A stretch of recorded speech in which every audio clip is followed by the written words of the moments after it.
Hello అందరికీ and welcome back to our channel. ఈరోజైతే నేను చికెన్ పులావ్ ఎలా చేస్తానో చూపిస్తున్నాను. వీడియోలో చూసేయండి, డెఫినెట్గా మీకు నచ్చుతుంది. ఎందుకంటే నాకైతే ఎప్పుడు తినాలనిపించినా ఇంట్లోనే ఇలా హ్యాపీగా చికెన్ మటన్ తీసుకొని ఇలా పులావ్ చేసుకొని తినేస్తూ ఉంటాము. ఈ పులావ్ కూడా చాలా ఈజీగా చేసుకోవచ్చు. ప్రాసెస్ అయితే చాలా ఈజీగా ఉంటుంది, కానీ టేస్ట్ మాత్రం చాలా బాగుంటుంది. ఒక్కొక్కరు ఒక్కొక్క స్టైల్లో చేస్తుంటాం కదా. సో నేను చేసే పద్ధతి అయితే ఈరోజు చూపిస్తున్నాను, చూసేయండి. ఫస్ట్ అయితే బిర్యానీలో వేసే చికెన్ తీసుకొని మంచిగా కడిగేసి, ఇప్పుడు దీనిలో నేనైతే సాల్ట్, పసుపు, కారం, అల్లం వెల్లుల్లి పేస్ట్, కొంచెం పెరుగు, కసూరి మేతి యాడ్ చేస్తాను. అలానే దీనిలో ఫ్లేవర్ కోసం నేను ఒక ఉల్లిపాయ, ఒక టమాటా, ఒక 2 పచ్చిమిర్చి కూడా కట్ చేసి వేస్తున్నాను. ఇది మనమైతే బిర్యానీలో వేసే చికెన్ అనమాట. దీన్ని ఫస్ట్ మనం ఇలా ఇవన్నీ వేసి కొంచెం వాటర్ వేసి స్టవ్ మీద పెట్టుకోవడం వల్ల మంచి ఫ్లేవర్ వస్తుంది. అలానే బిర్యానీలో తిన్నప్పుడు కూడా మనకి ముక్క చప్పగా లేకుండా మంచి టేస్ట్ అయితే వస్తుందన్నమాట. అండ్ నేనైతే కసూరి మేతి ప్రతి దానిలో యూజ్ చేస్తూ ఉంటాను. నాకు ఆ ఫ్లేవర్ అయితే బాగా నచ్చుతుంది. అండ్ ఫైనల్గా కసూరి మేతి వేసి పెరుగు, అల్లం వెల్లుల్లి అన్నీ కూడా యాడ్ చేసిన తర్వాత వాటర్ అయితే కొంచెమే వేస్తాము. ఎందుకంటే మనకి చికెన్లో ఆల్రెడీ వాటర్ అయితే మగ్గే కొద్దీ వస్తూ ఉంటుంది. మరీ ఎక్కువ వాటర్ వేసామంటే ముక్క చప్పపడిపోయినట్టు అయిపోతుంది. అందుకని చిన్న గ్లాస్తోనే నీళ్ళు పోస్తున్నాను నేను. అండ్ వేసిన తర్వాత మంచిగా కలిపేసి మనమైతే స్టవ్ మీద పెట్టేసుకోవాలి. మనం మీడియం ఫ్లేమ్లో పెట్టుకుంటే ఒక 10 నిమిషాల్లోనే మనకి ఇదైతే బాగా దగ్గరికి అవుతుందన్నమాట. అప్పుడు మనకి బిర్యానీలో వేసడానికి సరిపోతుంది. ఇక మసాలా కూడా ప్రిపేర్ చేసుకుందాం. అండ్ మసాలా కోసం అయితే నేను ధనియాలు, లవంగాలు, యాలకులు, దాల్చిన చెక్క, దాంతోపాటు ఒక 2 ఎండుమిర్చి కూడా వేస్తున్నాను. ఎండుమిర్చి వేయడం వల్ల మనకి కలర్తో పాటు ఆ ఫ్లేవర్ కూడా బాగుంటుంది. మీరు కూడా ట్రై చేయండి.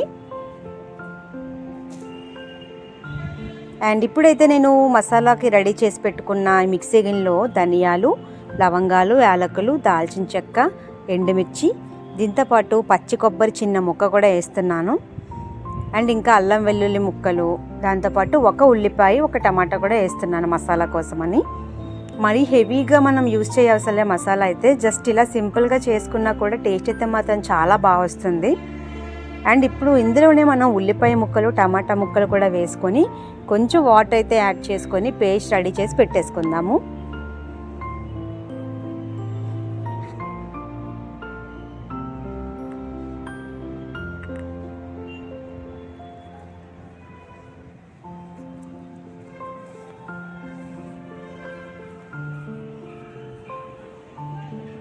ఇక్కడ చూసారా, ఈ చికెన్ అయితే మంచిగా మనం వేసినవన్నీ కూడా మగ్గి చికెన్కి పట్టి మంచి ఫ్లేవర్ వస్తుందన్నమాట. అసలు స్మెల్, అరోమా అయితే చాలా బాగుంది. ఈ చికెన్ అయితే ఇలానే తినేయచ్చు అనమాట, అంత బాగుంది టేస్ట్ అయితే మాత్రం.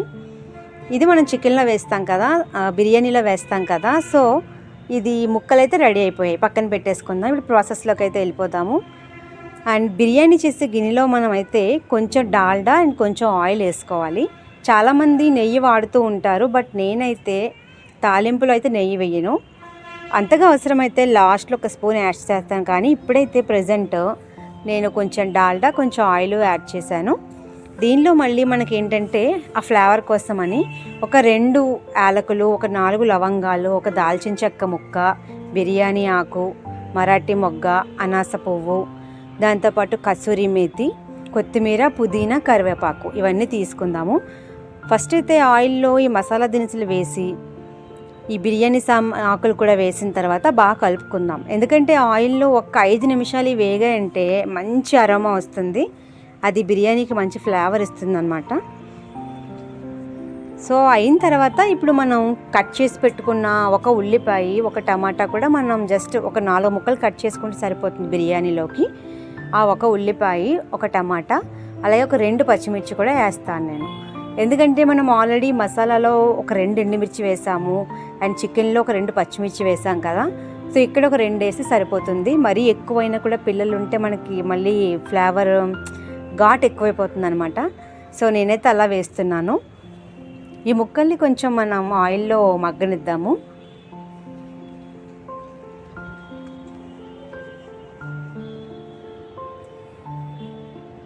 సో ఇలా కొంచెం ఆయిల్లో మగ్గిన తర్వాత మనమైతే కొత్తిమీర, పుదీనా, కరివేపాకు కూడా వేసుకుందాము.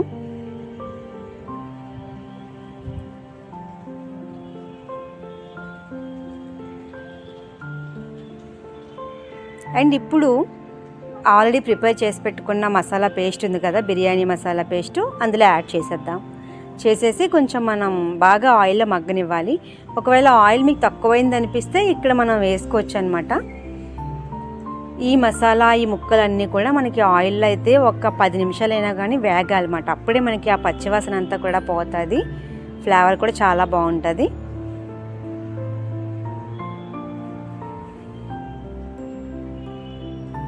అండ్ నేనైతే కొంచెం మసాలా ఉంది కదా, సో అందులో వాటర్ కూడా వేసేసాను. మళ్ళీ తర్వాత మనం వేసామనుకోండి, ఇది ఆల్రెడీ మగ్గిపోయి ఆ పచ్చివాసన వచ్చి మళ్ళీ డిస్టర్బ్ చేస్తుంది. సో ఈ స్టేట్లో నేనైతే వేసేసాను. చూసారా, మసాలా మనకి ఆయిల్ అయితే బాగా మగ్గింది, పచ్చివాసన పోయిందనమాట. ఇప్పుడైతే చాలా బాగుంది, స్మెల్ కూడా చాలా బాగా వస్తుంది, గుమగుమలు ఆడిపోతుంది అసలు. ఇప్పుడు ఇందులో అయితే మనం ఆల్రెడీ పక్కన వేయించి పెట్టుకున్న చికెన్ వేసేద్దాం. యాక్చువల్లీ ఇది వేయించలేదు, మనం ఉడికించాము. ఇప్పుడు దీన్ని ఇక్కడ వేయిస్తాము. సో ఇంకా మంచిగా ఈ మసాలా అంతా కూడా చికెన్కి పట్టి మంచి గుమగుమలు ఆడుతుందన్నమాట, చాలా బాగుంది.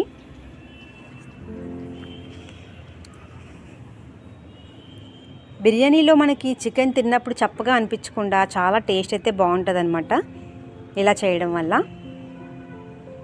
సో ఇప్పుడు మనం వేసిన చికెన్ కానీ ఈ మసాలా కానీ మొత్తం పట్టేలాగా మనం ఒక 5 నుంచి 6 నిమిషాలు మూత పెట్టి మీడియం ఫ్లేమ్లో దీన్ని మగ్గనిద్దాము.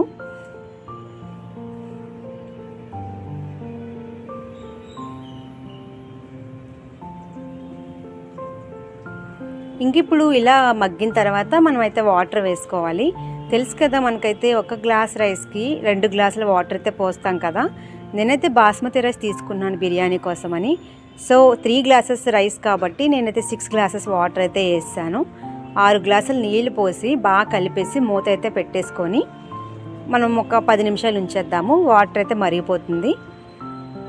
ఈలోపు అయితే నేను బియ్యాన్ని రెడీ చేసుకుంటాను.